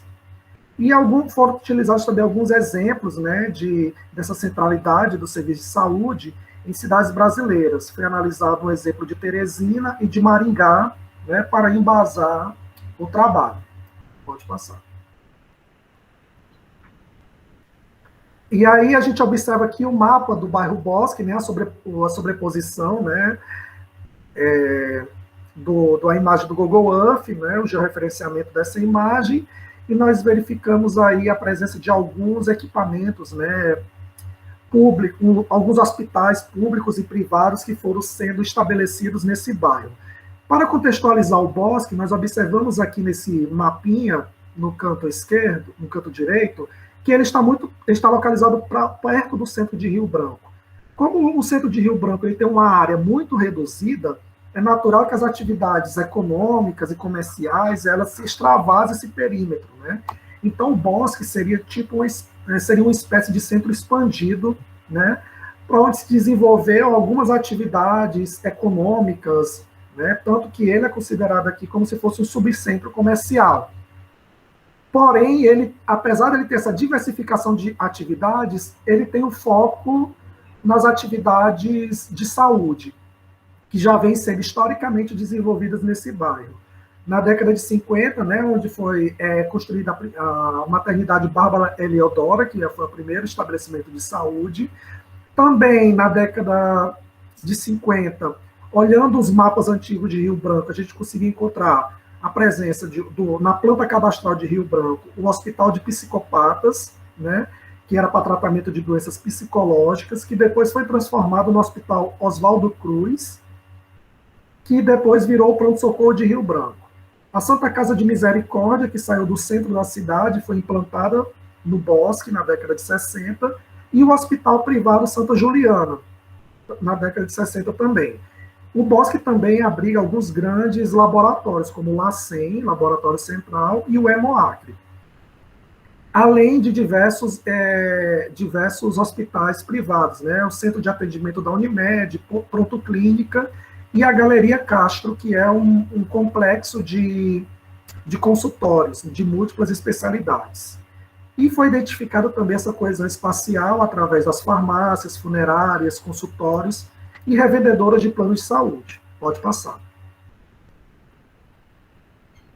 A metodologia foi feita uma análise dos dados do CNES, DataSUS, do Cadastro Nacional de Estabelecimentos de Saúde, a quantificação dessas instituições públicas e privadas de saúde, do número de leitos disponíveis e dos profissionais lotados nesse setor. O tratamento dos dados no Excel, com a geração de gráficos e planilhas, a análise espacial e mapeamento em quanto giz. Pode passar. E aqui alguns resultados. Por exemplo, Rio Branco contabilizou 8.476 profissionais. Só o bairro Bosque abrigou 3.806 desses profissionais. Quase metade, né, dessa 44,90% do efetivo de profissionais da saúde do município de Rio Branco. Corresponde a 45% dos estabelecimentos de saúde da cidade, abrigando 216 estabelecimentos das mais variadas modalidades. E possui a maior concentração de leitos da capital. 59,70% de todos os leitos estão nos hospitais desse bairro. Pode passar. Aqui tem uma tabela comparando, inclusive, leitos SUS e leitos privados, né, e leitos total no estado do Acre, em Rio Branco e no bairro Bosque. E aí a gente verifica essa proporção, né, essa expressividade que o bairro Bosque tem, inclusive para atender as demandas de outros municípios. Se torna uma centralidade intraurbana e interurbana. Aqui também foram espacializadas nesse quadro algumas das modalidades, né, que tem, das especialidades do serviço de saúde que estão presentes no bairro, e a gente observa essa diversidade, né, desde os consultórios odontológicos a clínicas de oncologia, de fisioterapia, radiologia, serviços que são dos mais simples até de maior especialidade. Pode passar. Aqui foi feito um mapeamento no Quanto Giz, identificando quais são os bairros que tinham maior concentração de estabelecimentos e de profissionais de saúde. E a gente observa como o bairro Bosque ele se destaca, né, sendo o único que tem acima de 47, né, na faixa de maior quantidade de estabelecimentos, e sendo um dos dois com a maior quantidade de profissionais, né, juntamente com o bairro Portal da Amazônia, onde está localizado o Hospital das Clínicas, né, que também tem uma grande capilaridade de profissionais, né, dentro da cidade. E aí, aqui a quantidade de profissionais de estabelecimentos de saúde pelos seus principais hospitais, né, essa espacialização. Pode passar. E aí, como considerações finais, a análise do CNES DataSUS foi fundamental para comprovar essa centralidade, como vocês observaram aí, tanto pela diversidade que essa centralidade tem em termos de serviços, quanto pela quantidade, né? Tanto de profissionais, de leitos e dos próprios estabelecimentos. E conclui-se que é uma verdadeira centralidade da saúde por essas concentrações, né, que foram mencionadas. E assim finalizo a minha apresentação. Obrigada. Agora eu vou passar a palavra para os professores. Cada um também deve ter um tempo de 10 a 15 minutos para estar tecendo seus comentários. E desde já quero agradecer a cada um que participou da sala de apresentação dos trabalhos. Muito bem, professor Vitor Regi, pelas apresentações. Professora Marita também, o Federal do Maranhão também está conosco. Tem mais algum professor, professora? E que bom que todos estão aqui participando da discussão. Elivelton? Mais uma vez eu parabenizo, né, os apresentadores de hoje. Nós sabemos que não é simples você abrir a câmera e falar para o computador, né, como nós falamos nosso outro encontro. Teria sido um prazer muito maior a gente poder estar junto, né, para dialogar e tudo, mas pelo menos temos essa solução, né. Eu gostei bastante das apresentações.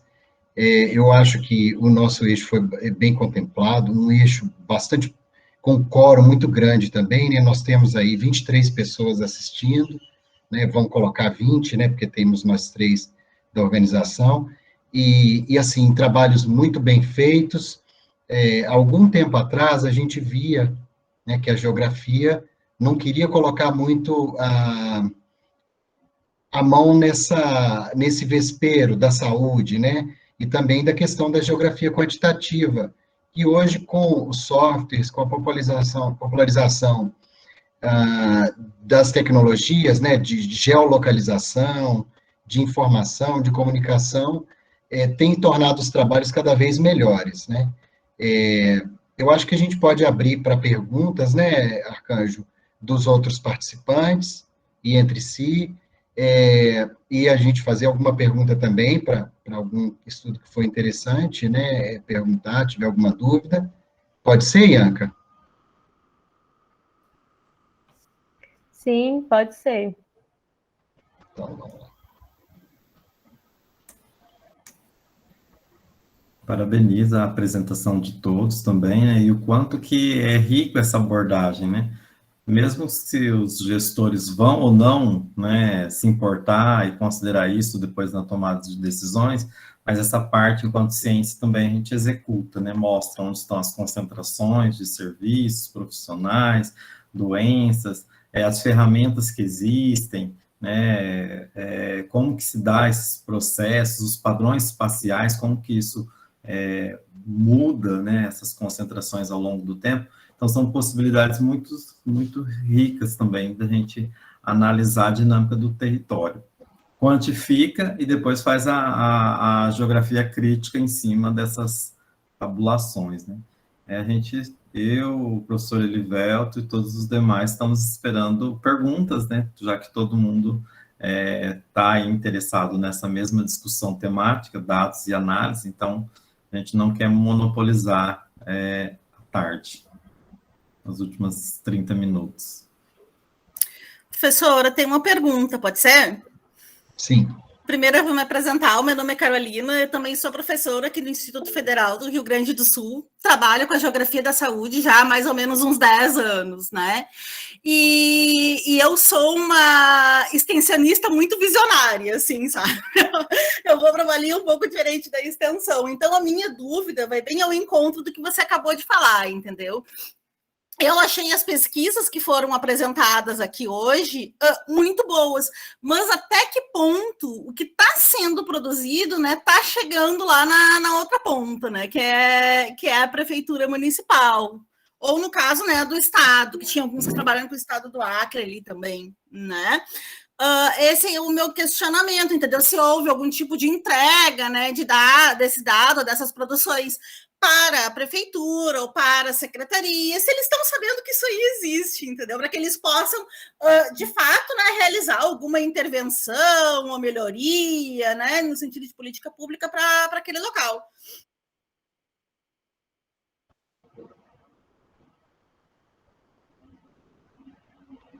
Bom, tem o Antônio com a mão levantada, o João levantou a mão, é para responder essa pergunta, ou o Antônio, ou vocês querem fazer outras perguntas? São para outras perguntas, que eles não Tá bem. apresentaram trabalhos. Sim.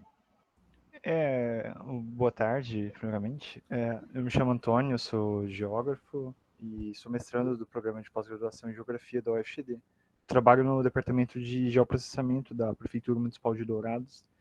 E a apresentação do Adriano, ela me chamou muito a atenção, principalmente para pensar a questão de, digamos, de localização de equipamentos urbanos.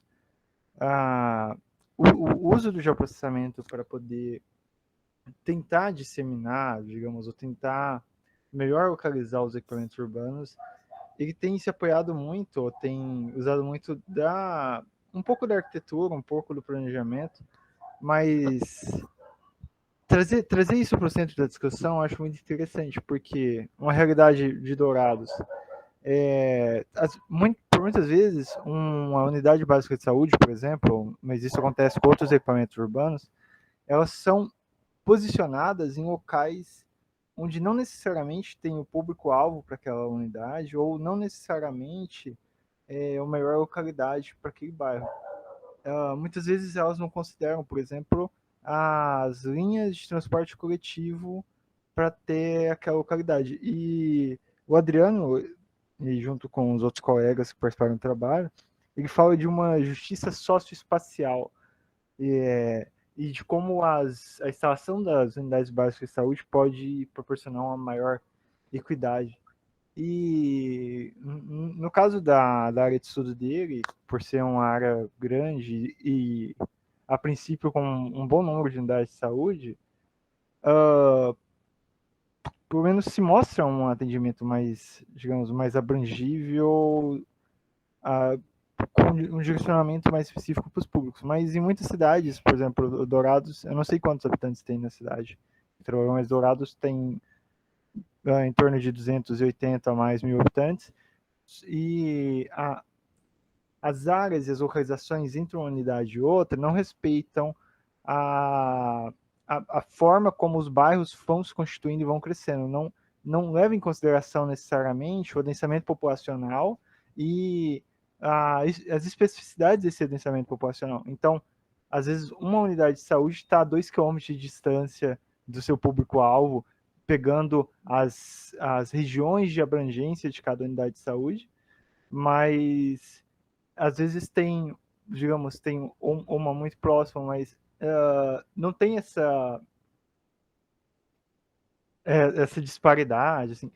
E é importante pensar isso. Alguns autores vão colocar raios de abrangência que variam de 400 metros a 2 km para tentar deixar mais equitativa a distância e o deslocamento para lugares onde não tem linha de transporte coletivo. Então, é importante pensar isso. Então, é mais para, sei lá, tentar puxar a discussão, o debate. Acho que já deve passar 2 minutos.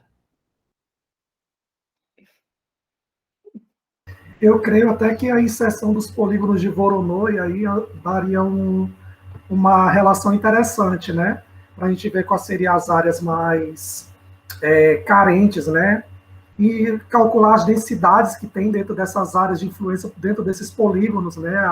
Fazer um cruzamento aí com os setores censitários, como vocês fizeram, né? Eu acho que essa falta, né, de atualização do censo está atrapalhando muito as nossas reflexões, né?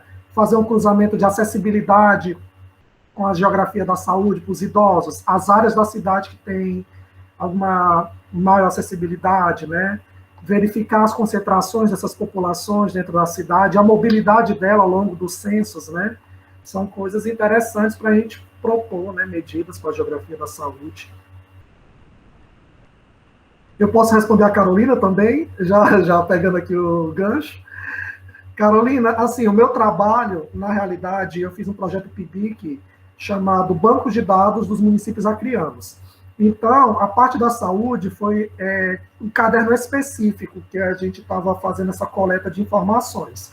Futuramente, eu pretendo fazer tipo uma plataforma, né? Tentar mexer um pouquinho aí para fazer um web mapping e tentar espacializar e ficar nutrindo, né? Constantemente.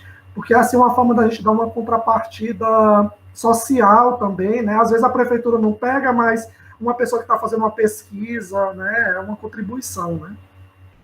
Interessante, professor, porque eu trabalho em conjunto com a prefeitura, né, e eu vejo muito essa questão do outro lado, entendeu? Eu trabalho com eles há 10 anos, e quando eu tentei ingressar na prefeitura para começar a trabalhar, houve uma negativa por grande parte dos servidores, porque eu trabalho no Instituto Federal, só que eles tinham aquela visão acadêmica, né, de quem pega o dado, não devolve para a prefeitura, que era o que acontecia com a faculdade, entendeu? Então, a gente não conseguia o acesso à informação, né? A partir do momento em que a gente começou a trabalhar com a prefeitura, eles viram que a gente entregava as coisas, aí eles abriram as portas, né? Mas isso é uma indagação que eu gosto bastante de fazer, né, nos congressos e tal, que eu participo, porque eu acho que é a forma que nós, né, servidores, podemos contribuir para a sociedade, né? Se a sociedade não tivesse ali pagando seus impostos, por exemplo, o IFE, onde eu trabalho, não existiria, né? Então, quer dizer, a questão da pesquisa é importante, claro que a pesquisa é importante, né? Tá aí as vacinas, né, pessoal, da Covid e tal, mas essa questão da extensão eu também enxergo como extremamente importante. Vamos fazer o João quer comentar, já está com a mão levantada há algum tempinho. João, se você não for falar sobre o mesmo assunto, não tem problema não. É só porque a gente já está te aguardando aí para participar também. Bom, eu queria agradecer a todo mundo que apresentou ontem e hoje, né? Eu quero começar pela pergunta da Carolina, porque eu fico provocado. É aquela provocação gostosa de se pensar como fazer chegar, né, toda essa informação, tudo isso que é muito rico que a gente produz, que é financiamento público, né? Então, eu acredito numa responsabilidade social de todos esses mapas, cada linha de todos esses trabalhos.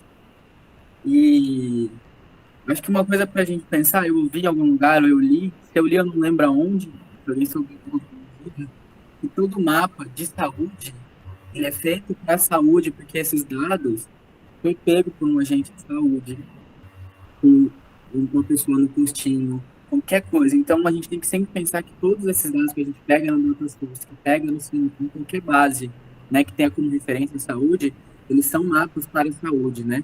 E é a questão da gente entregar esses mapas e fazer um comentário, alguma coisa. Eu queria falar uma coisa que o professor Arcanjo falou ontem sobre o meu trabalho, sobre o uso da densidade demográfica para avaliar essas concentrações, né, que eu comentei da Covid, e a verticalização, né, então acho que foi mais ou menos por aí, né, professor?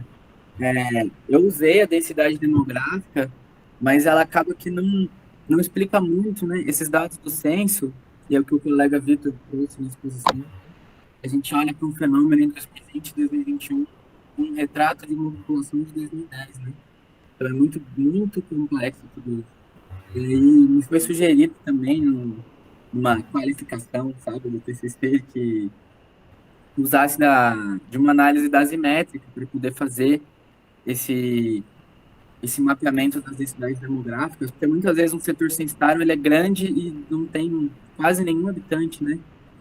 E aí, só mais um detalhe que eu queria falar é que eu achei muito legal os mapas do Vitor, que trouxe essa questão da territorialização, eu acho muito interessante, mas eu senti falta de relativizar os dados por habitantes, quando, por exemplo, eu trouxe os profissionais de saúde, porque eu fico pensando, Rio Branco, com certeza, exerce uma grande centralidade por ser uma capital estadual, né, é uma metrópole, e pela regionalização do SUS, né, como você bem trouxe, né, que é uma base cristiana, né, isso vai ser expresso na hierarquia de serviço, né, então, eu acho que dá bastante diferença, assim, interessante para a gente debater, né, o quanto vale tudo isso em Rio Branco, quanto vale num município mais remoto, né, e é isso, muito obrigado, gente.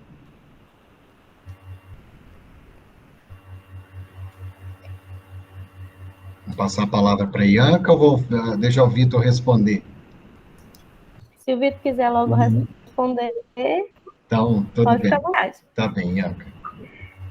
Justamente, João, esse seu questionamento é bem pertinente. A gente estava preocupado com essa ideia, né, das proporções, né? Fizemos algumas, né, como é no caso do leito, né, que é a ONU, né, a OMS indica, né, 1.000 leitos, né, um leito para cada 1.000 habitantes, né? Então a gente conseguindo pegar essas métricas aí, a gente consegue entender melhor a proporção, né, o impacto que isso gera. Falta ainda ser feito para outros tipos de análise, né? Às vezes, se a gente estabelecer um quantitativo, né, de quanto é que uma unidade básica de saúde ela seria capaz de atender, né? Qual seria o volume de pessoas, né? E aí a gente conseguiria, de uma certa forma, ver que um município de 10.000 habitantes que tem 2 unidades de saúde, de repente ele está bem, né, em termos dessa análise.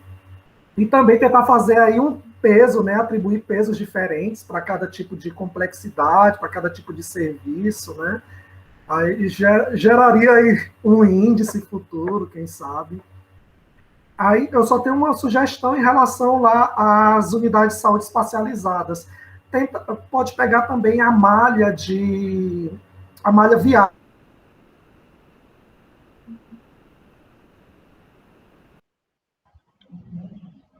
Travou. A internet dele caiu. Vamos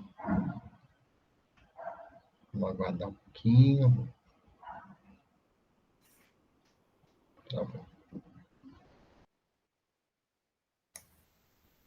Tá? Enquanto ele volta, acho que eu posso... Sim. Falando, né? Bom, gente, eu vou fazer um comentário bem rápido, né? Porque nossa hora já está avançando. Primeiramente, parabenizar novamente a cada um dos pesquisadores, trabalhos muito interessantes. E, na verdade, o meu comentário eu vou tecer em cima do que acho que a Carolina ou o Antônio que haviam falado, da importância de tudo aquilo que a gente está produzindo aqui chegar até ao Estado, né? Chegar até o governo, a política, porque, na verdade, eu penso que o que estamos fazendo, a ciência que nós estamos fazendo, ela não deve ser para se interiorizar, ser interna à universidade, mas sim externa, né? Porque é a sociedade que deve se ganhar com tudo que a gente está produzindo aqui. Minha energia caiu aqui, Porque... Isso. Porque eu penso assim, a ciência ela vai analisar todas essas questões e problemáticas sociais com o objetivo de esclarecer o que de fato ocorre na realidade, sem nenhuma intenção de persuasão ou maquiar a realidade, mas sim mostrar o que de fato acontece. Então, por isso a importância de tudo que é produzido cientificamente chegar às autoridades. Ótimo. O Vitor quer retornar, comentar o que ele estava parando quando a tela travou? Ou ele saiu? Ele voltou? Voltou, não voltou? Não está aqui, não. Vitor? Não, ele caiu de novo. Eu acho que não caiu a ligação dele. Bom, mais alguém tem alguma pergunta? Vamos dar continuidade aos comentários aí. Creio que o Antônio também tinha feito questões para o Adriano sobre Boa Vista, né, Roraima? Sim. Não sei se o Adriano quer dialogar também.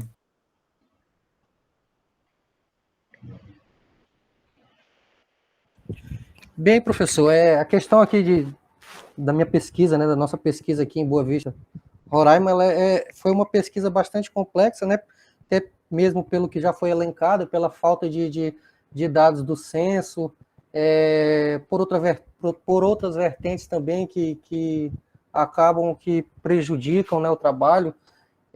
Aqui, né, não sei se é a mesma realidade dos outros municípios, mas se existe uma grande força contrária do poder público de disponibilizar dados, sabe, a gente sente aquela negativa.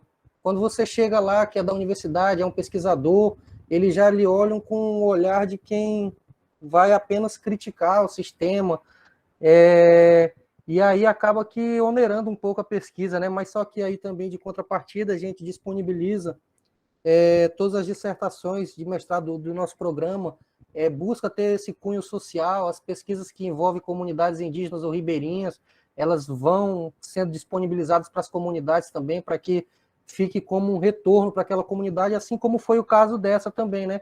Que foi disponibilizada para a prefeitura, para que seja como um retorno para o poder público da contribuição que este deu para a pesquisa, né? Então, a respeito das UBSs no município de Boa Vista, né? 39, mas para um universo com uma extrema crise migratória, né? Dos venezuelanos para cá, para o município de Boa Vista em questão, que é o grande polo, esse número ele se torna bastante reduzido, principalmente com a Covid-19, né? Pelo fato que algumas UBSs dessas, grande parte delas, acho que no caso são umas 15, estão destinadas apenas para atendimento de decorrência do coronavírus. Então, tudo isso vai fazendo com que ocorra essa mutação e esse pensamento de distribuição espacial dessas UBS, né? Então, basicamente era isso mesmo. Sim, obrigado, Adriano. João, agora. Eu de novo. Eu tenho uma pergunta para o Adriano também. Adriano, você usou nos seus mapas variáveis de faixa etária, né? As mais jovens até 5, depois a população idosa. Mas uma coisa que eu não entendi foi por que usar mulheres em, né, vou botar aspas aqui, período fértil, que eu também não corroboro muito com essa terminologia, sabe? Mas eu queria ouvir uma justificativa, parece que foi um dado por um dado, e eu acho muito perigoso, né, esse discurso em cima da mulher enquanto vulnerável, que eu acho que se a gente compreende, então, partindo de uma estrutura patriarcal, né, e aí pensando na iniquidade, eu acho que é um caminho legal para a gente pensar em dados de sexo, biológico, identidade de gênero no espaço. Mas aí, não sei, eu senti um pouquinho uma justificativa disso. Talvez esteja no trabalho, e desculpa, eu não li, tá perguntando isso, mas se você pudesse comentar um pouquinho sobre. Não, que é isso. Comento sim.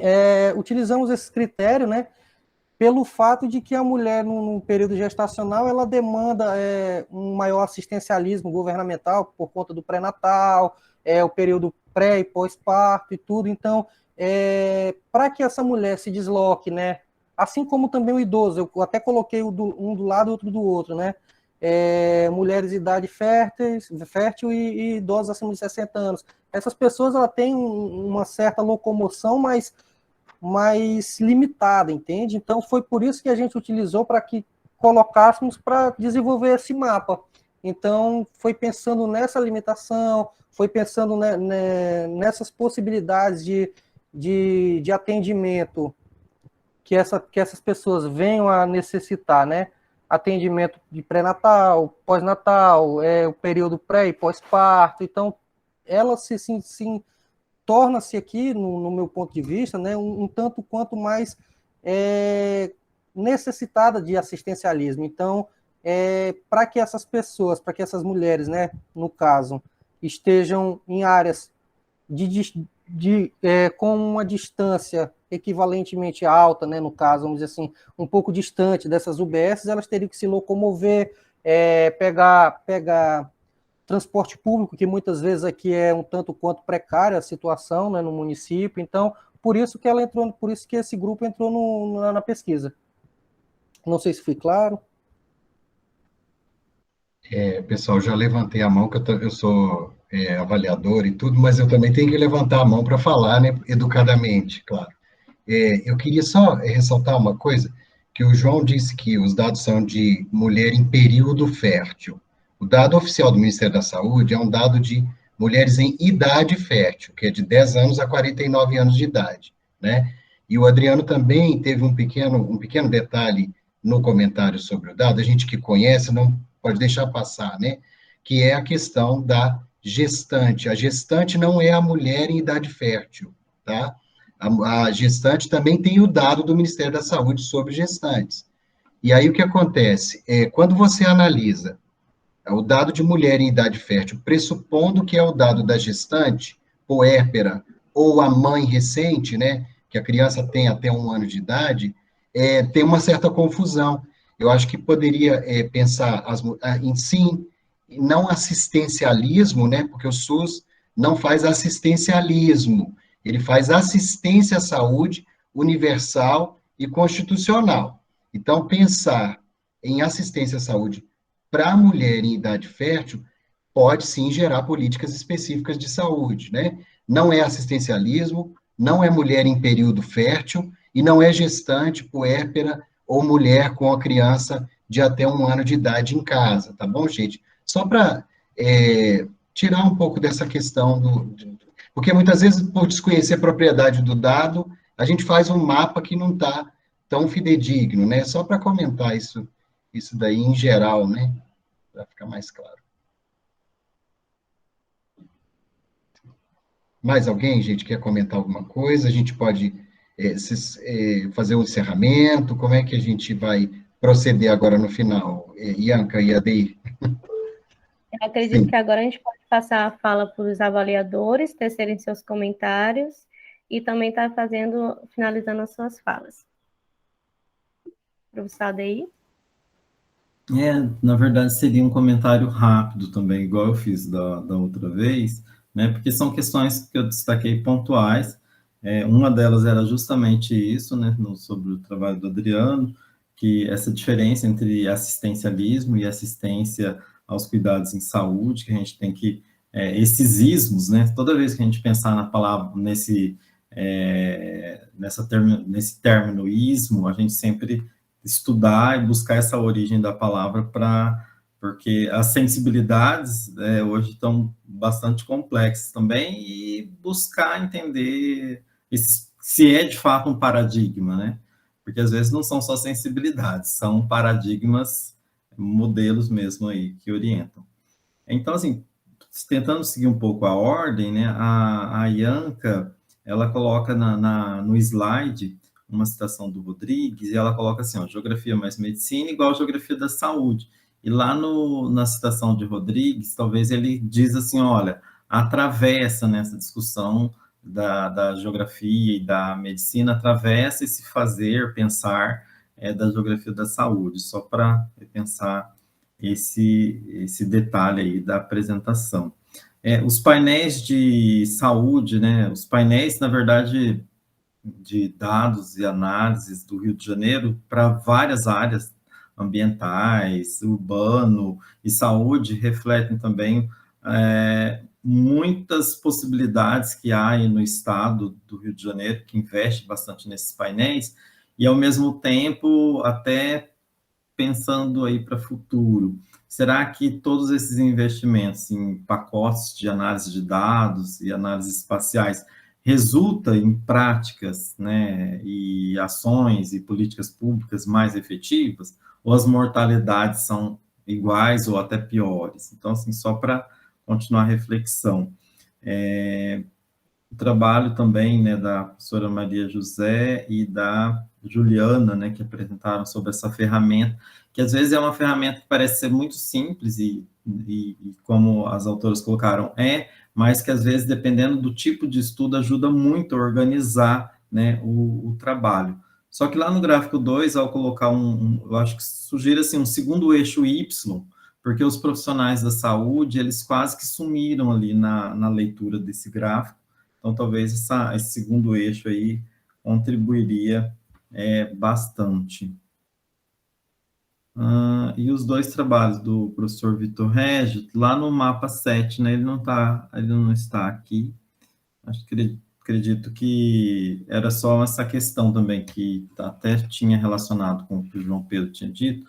Tem um mapa lá que diz que é por habitante, mas a legenda traz só que é só médico, né, quantidades absolutas, daí talvez dificulta um pouco fazer a leitura. E o uso do mapa, então assim, já nesse essas últimas palavras, pensa assim, ó, se o mapa é importante, ele tem que ser legível, ele tem que estar na letra do tamanho do texto, porque tem alguns trabalhos que eu tentei ler o que estava na legenda desse mapa e eu não consegui, né? Então, se o mapa é importante, ele tem que estar de um tamanho que permita fazer essa leitura por parte do eu leitor, que não estou com a sua tela de computador, que elaborou. É algo bem simples e básico, mas como aqui tem pessoas de todos os níveis, né, graduação, pós-graduação, então, assim, o mapa, a semiologia gráfica e a legenda vai facilitar bastante, e parabenizo toda essa produção cartográfica, ferramentas e estudos que foram apresentados aqui. Obrigado. Bom, Ianca, se eu ainda tiver tempo, eu gostaria de também emendar o comentário com o professor Arcanjo, dizer da satisfação de participar de uma mesa com ele, novamente, como eu disse na terça, né? Para quem está aqui, não presenciou na terça, eu falo novamente. Então, muita coisa foi falada nesse momento que a gente teve aqui, desses trabalhos todos, e eu acho que a fala da Carolina foi muito interessante no sentido de que a gente precisa abraçar que a tecnologia é uma possibilidade para analisar os dados, né?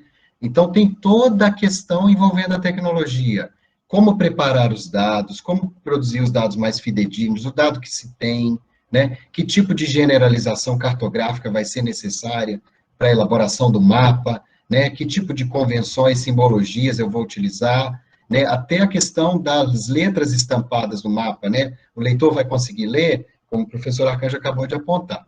Então, não é mais fácil fazer geografia da saúde de forma tradicional, né? Ou seja, a cartografia das doenças. É mais difícil, porque você tem que conhecer da saúde, você tem que conhecer da geografia, você tem que conhecer da cartografia básica e temática, né? A cartografia sistemática e a temática, e conhecer também do geoprocessamento e suas tecnologias afins. Então, eu acho que, assim, às vezes a gente deslumbra um pouco pela possibilidade de produção do mapa. A gente produz o mapa, é rápido, né? Você tendo os dados, aprendendo a colar os dados na interface gráfica, rapidamente você produz um mapa, né? E a gente não tem controle dessa fetichização do mapa, quer dizer, o que o mapa pode ofertar para a gente no final.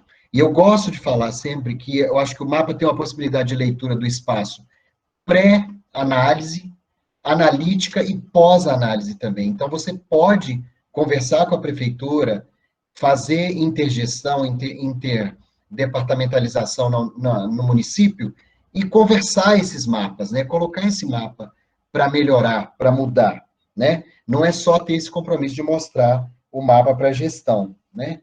E aí, quando a Ianca falou que ia trazer uma base, uma bagagem teórica que ia sustentar, né, a questão dos outros trabalhos, eu fiquei pensando, né, nessa questão da possibilidade teórica da geografia, que não é geometria, não é cartografia pura, né? Geografia muito mais, é análise, né, é contexto, é território, né, é o debate do espaço e do tempo, né? A gente esquece disso. Quando a gente faz um mapa, a gente acha que ele resolveu todos os problemas.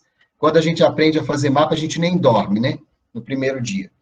Então, a gente espacializar as informações e geotecnologias não é a solução do mundo, modelar, né? A solução do mundo é analítica, né? E é geográfica, mais do que cartográfica. Aí eu acho que a gente precisa colocar essas questões numa mesa como essa, senão a gente começa a participar de 50 geossaúdes, em que todos esses geossaúdes a gente produza novos mapas, com uma tecnologia nova, mais coloridos, mais estratificados, até dasimétricos, né? Mas não tem, né, esse compromisso analítico. Não sei, eu tenho mais coisas para falar, mas acho que eu vou encerrar, porque a gente tinha esse tempo contado e era isso, basicamente. Que bom que deu para a gente dialogar hoje, né? Sim. Abraços. Hoje deu para dialogar bem, melhor do que no primeiro dia, né, professor? Foi corrido. A gente podia continuar no bar, né? Se fosse presencial. Muito obrigado. Gente, quem puder, só ligar suas câmeras, se assim puder, para a gente poder estar tirando um print. Que agora a gente está na era do print, né? Não é mais foto. Sim. Já? Pronto. Obrigada. Gente, obrigada. Foi muito bom estar com vocês. Tchau.